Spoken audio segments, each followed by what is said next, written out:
Course একাডেমির smart tutoring এর মাধ্যমে আশা করতেছি আপনাদের অনেক ইমপ্রুভমেন্ট হচ্ছে এবং হবে, ইনশাআল্লাহ হবে। কারণ আমরা সহজ প্রশ্নগুলো দিয়েই শুরু করেছি যাতে আপনারা সহজেই বুঝতে পারেন এবং সহজেই এই ধরনের সহজ প্রশ্ন থেকে উত্তর করতে পারেন। এবং এরই মাঝে মাঝে মাঝে কিছু কমপ্লেক্স প্রশ্ন আমরা আলোচনায় এনেছি। আজকের আয়োজনে থাকতেছে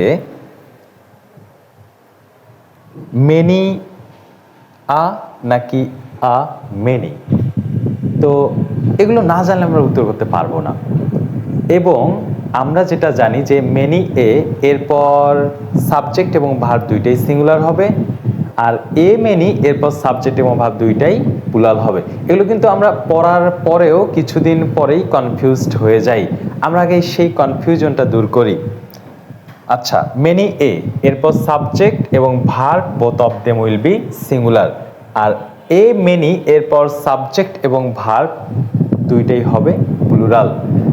আমাকে প্রায়শই স্টুডেন্টসরা বলে যে ভুলে গেছি, কি যেন বলছিলেন, মেনির পর সাবজেক্ট সিঙ্গুলার নাকি প্লুরাল?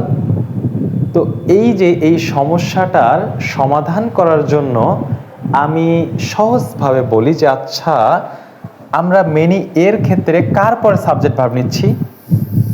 মেনির পরে না, মেনির পরে তো আছে, এর পরে আমরা সাবজেক্ট ভার্ব নিচ্ছি।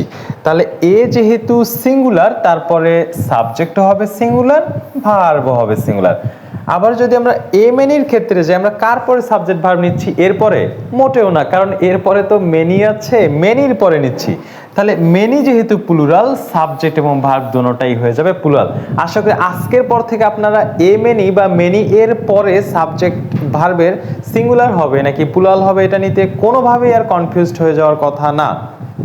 এবং এই যে কিছুদিন পরে যে ভুলে যাই আমরা, সেটাও হওয়ার পসিবিলিটি নেই, কারণ আমরা খুব ইজিলি দেখতে পাইলাম এবং আমরা ইজিলি বিষয়টাকে মনে রাখতে পারি যে আমরা কার পরে নিচ্ছি। মেনি এর পরে নিচ্ছি। যেহেতু সিঙ্গুলার, সবাই জানি subject and verb both of them will be singular. আর মেনির ক্ষেত্রে মেনি যেহেতু প্লুরাল, তাহলে সাবজেক্ট এবং ভার্ব দুইটিই হবে প্লুরাল। এখন চলেন প্রশ্নগুলো কিভাবে আসে। এখান থেকে অনেক প্রশ্ন আপনার পেয়ে যাবেন এবং এই আলোচনার পর মেনি বা মেনি থেকে কোনো প্রশ্ন আপনাকে আটকাবে এটা হতেই পারে না, এটা কোনোভাবেই হতে পারে না।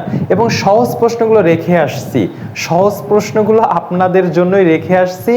আমরা তুলনামূলক যে প্রশ্নগুলো ঝামেলায় পড়ার কথা, সেই প্রশ্নগুলোই আলোচনায় নিয়ে এসেছি। Many dash man was present.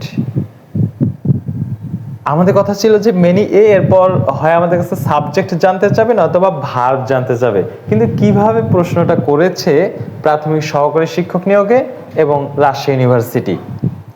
Many dash man, আচ্ছা ম্যান সিঙ্গুলার, ওয়াজ সিঙ্গুলার। আমরা জানি মেনি এরপর সাবজেক্ট এবং ভার্ব দুইটি হয় সিঙ্গুলার, তাহলে দি হবে না, অ্যান তো হওয়ার প্রশ্নই আসে না, কারণ মেনির সাথে অ্যান বসে না, এটা একটা। দ্বিতীয়ত ম্যান এর এম তো কনসোনেন্ট, কনসোনেন্টের পূর্বে তো আমরা অ্যান বসাবো না, তাহলে কি হচ্ছে মেনি আরেকটা কোশ্চেন যদি আমরা দেখি, ড্যাশ গ্রেট মেনি স্টুডেন্টস, হঠাৎ করে না মাথায় আসবে না, কারণ এই যে মেনির সামনে গ্রেট দিয়েছে, তো গ্রেট দেখ, তাতে কিচ্ছু যায় আসে না। ওই ভাবনা আমাদের আগের মতনই যে দি মেনি তো হয় না, অ্যান হইতো, যদি ভাওয়েল হইতো, এখানে ভাওয়েলও নেই, তাহলে কি হবে?